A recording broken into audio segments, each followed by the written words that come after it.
Good morning, afternoon, evening, dawn, dusk, day. Back with the LAMDA log for day 1 of week 12, the final week of this term. We made it. So we're finished with our skills classes. That was last week, so we're just into rehearsals. So all day today we worked on our histories, Richard III. And we were there at 10 through 5:30. Yeah, we kept our schedule, and it was pretty good.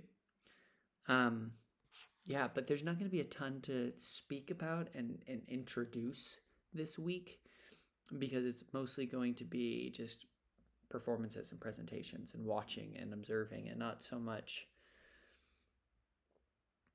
like learning as applying what we've learned. But I'll still let you know what we did. See, this is all the notes I have for yesterday. Shout out Sandridge.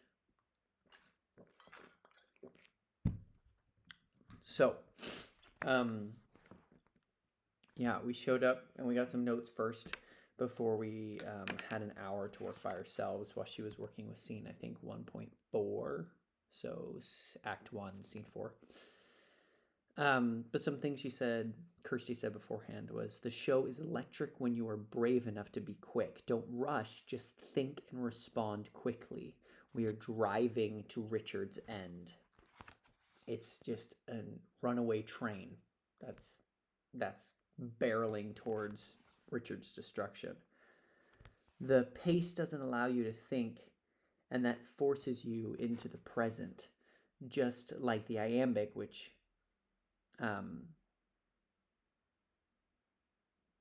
didn't finish that sentence.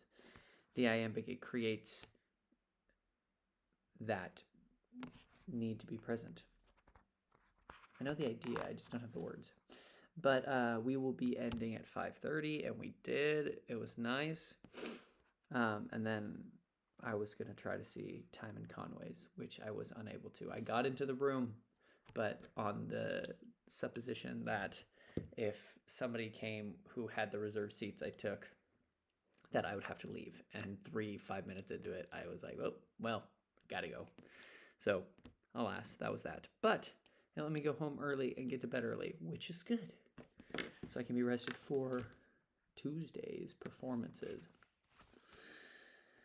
So then we had that hour, and we just went to the common room, and we cleaned up our little dance for the beginning. And then I and the two people in my scene worked on Act 3, Scene 7, and just ran those lines. Then we got back in the room and we worked on Act 5 and really cleaned up kind of those moments and the visuals, and we were in the space that we're going to be performing in and all of that, and so it was great to be able to really work and see that. Then we took our lunch break, which was great. I just worked on starting all my thank you emails to the tutors and professors so that I have those in my drafts and I can knock them out. I think I'm going to do that at the airport after term, possibly. I have a few letters still left to write.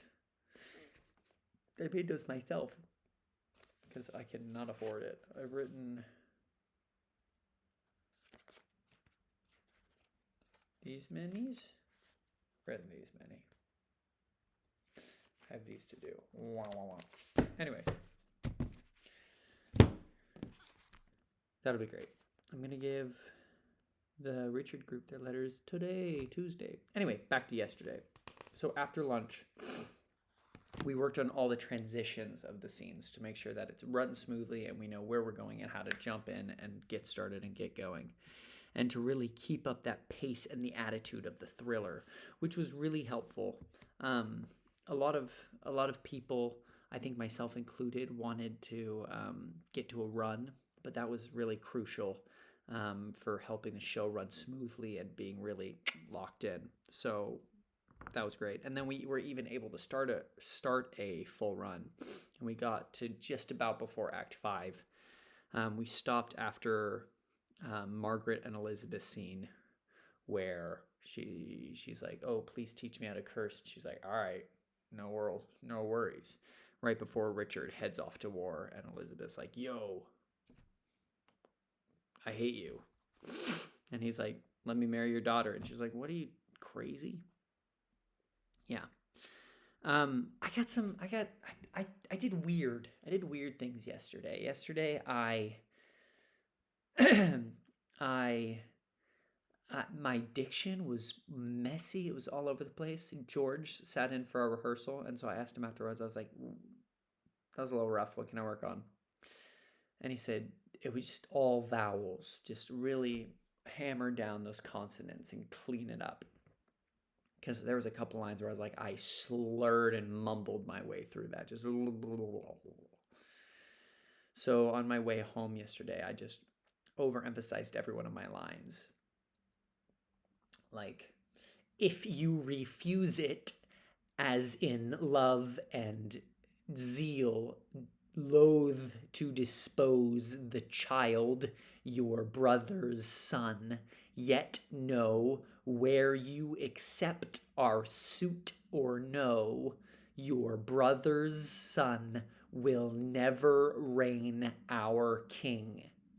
And in this resolution, here we leave you.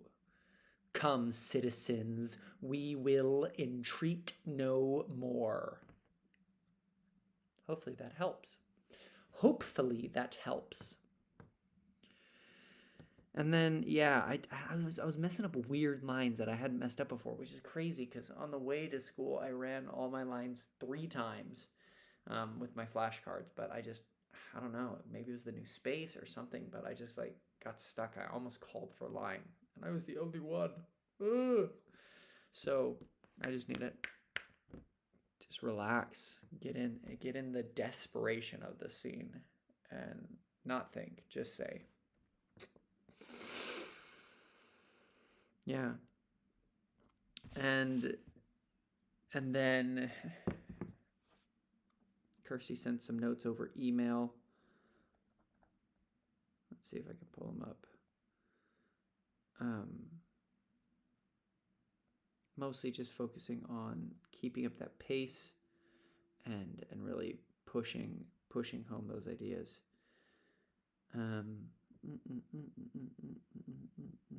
What she said about my scene was, we spoke, Zion. Wow, that's funny. When I first read that, I thought it said well spoke.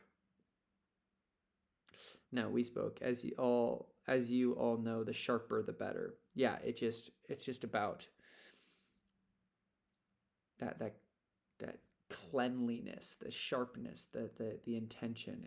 I need to up the stakes and up the ante and just go for it and do my job. Same in 1-3. There's no 2-2.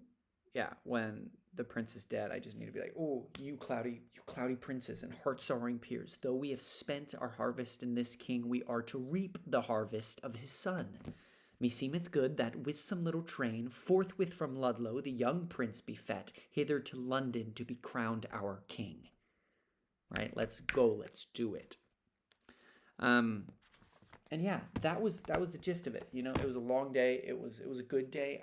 I'm happy we had it, even though I didn't perform to the best of my ability, and we're gonna clean it up, and it's gonna be fabulous, and we're gonna kill it today. So that's that. That's it. That's all I got for you guys. Really nice, quick video for you. You're welcome, Jado. It's funny, he'll never watch these. But love you guys. Appreciate it. Bye.